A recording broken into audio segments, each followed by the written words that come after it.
திருப்பாடல்கள் அதிகாரம் 14. கடவுள் இல்லை என அறிவிலிகள் தம் உள்ளத்தில் சொல்லிக் கொள்கின்றனர்.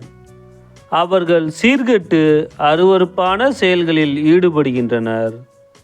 நல்லது செய்வோர் எவருமே இல்லை. ஆண்டவர் விண்ணகத்தினின்று மானிடரை உற்று நோக்குகின்றார். மதிநுட்பமுள்ளோர், கடவுளை நாடுவோர் எவராது உண்டோ என பார்க்கின்றார்.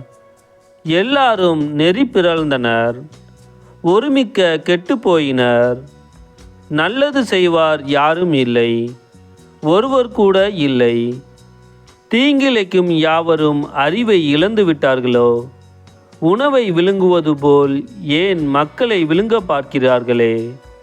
அவர்கள் ஆண்டவரை நோக்கி மன்றாடுவதுமில்லை.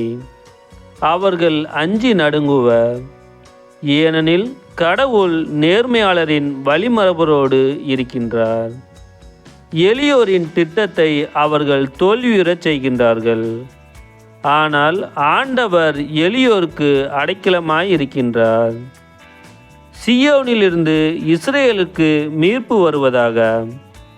ஆண்டவர் தம் மக்களுக்கு மீண்டும் வளமான வாழ்வை அருளும்போது யாக்கோபின் இனத்தார் களி கூர்வாராக. இஸ்ரேல் மக்கள் அகமகிழ்வாராக.